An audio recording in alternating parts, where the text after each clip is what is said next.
तो शेफ देवो की पेस्ट्री साइंस के इस बेहतरीन एक्सप्लेनर में हम सबका स्वागत है। चलिए बिना टाइम वेस्ट किए सीधा आज के टॉपिक में डाइव इन करते हैं।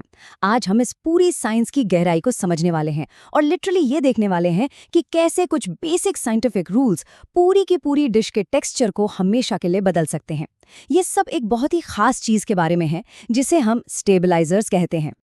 लेकिन असल चीजों पर आने से पहले एक बात बताइए, क्या कभी हमारे दिमाग में ये सवाल आया है कि आखिर ऐसा क्यों होता है कि होटल की किचन्स में बनाए गए डेजर्ट्स प्लेट पर बिल्कुल परफेक्टली एकदम स्टेबल खड़े रहते हैं, जबकि वही सेम रेसिपी जब घर पे ट्राई की जाती है तो अक्सर मुंह बैठ जाता है या उसका ग्लेज बहने लगता है ना फ्रस्ट्रेटिंग।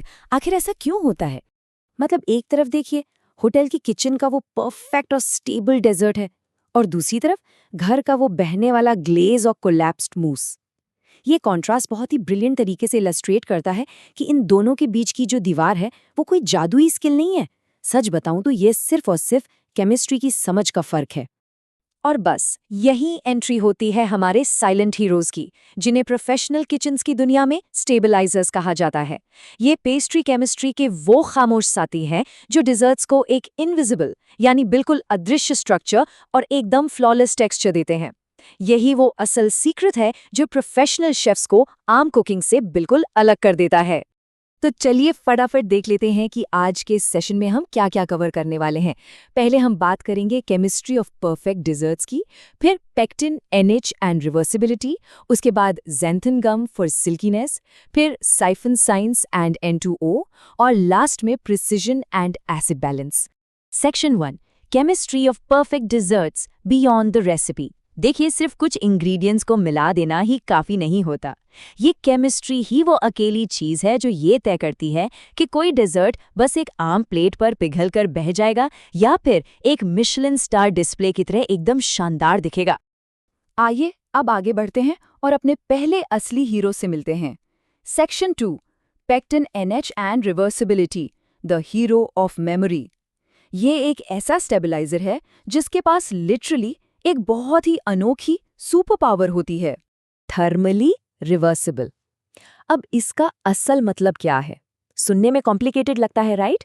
पर इसे ऐसे समझिए कि इस मटेरियल के पास अपनी खुद की एक याददाश्त है, एक मेमोरी है। जब इसे हीट किया जाता है और फिर कूल किया जाता है तो ये अपने पुराने स्ट्रक्चर को याद रखता है और वापस उसी फॉर्म में आ जाता है, एकदम किसी मैजिक की तरह। लेकिन हाँ, इस हीरो को काम पर लगाने के लिए कुछ बहुत ही सख्त नियम चाहिए। जैसा कि शेफ देबू हमें बताते हैं, इसके लिए एक बड़ी ही प्रैक्टिकल चेकलिस्ट है। स्टेप 1, पेक्टिन एनएच को हमेशा चीनी के साथ ही ड्राई मिक्स करना जरूरी है। और स्टेप 2, इसे लिक्विड में डालते वक्त उस लिक्विड का तापमान बिल्कुल एग्जैक्ट 40 डिग्री सेल्सियस होना चाहिए। ये टेक्निकल रूल्स इसके सही स्ट्रक्चर के लिए एकदम मस्ट हैं। चलिए अब हमारे नेक्स्ट केमिकल हीरो की तरफ चलते हैं। Section 3, xanthan gum for silkiness, the invisible enhancer. Xanthan gum का जो रोल है वो पेक्टिन एनएच से बिल्कुल अलग होता है, लेकिन ट्रस्ट मी, ये उतना ही ज्यादा जरूरी भी है। सिल्की टेक्सचर और जीरो टेस्ट ऑल्टरेशन, मतलब जब किसी सॉस या मूस में ज़ैंथन गम मिलाया जाता है तो ये बिना स्वाद को जरा सा भी बदले उसे एकदम मखमली और सिल्की एहसास देता है।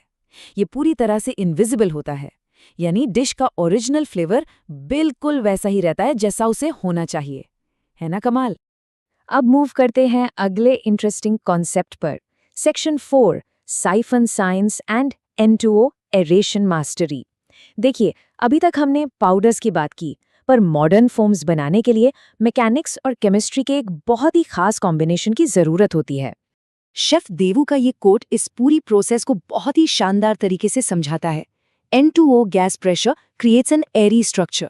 असल में होता यह है कि नाइट्रस ऑक्साइड गैस का जो प्रेशर साइफन के अंदर बनता है, वही वो मास्टर की है जो उस एकदम इम्पॉसिबल से लगने वाले हवा जैसे हल्के टेक्सचर को जन्म देती है।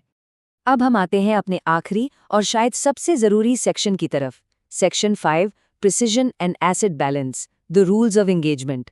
जिस तरह हर सुपर हीरो की कोई ना कोई वीकनेस या कह लें क्रिप्टोनाइट होती है, वैसे ही इन केमिकल हीरोज को भी सही से काम करने के लिए कुछ सख्त नियमों की जरूरत होती है। इन्हें काम पर लगाने के कुछ एकदम स्ट्रिक्ट रूल्स हैं। पहला, एब्सोल्यूट प्रिसिजन, यानी एकदम सटीक नाप तौल की जरूरत होती है। यहाँ अंदाजे से बिल्कुल काम नहीं चलेगा। दूसरा, एक स्ट्रिक्ट पीएच बैलेंस मेंटेन करना ही पड़ता है।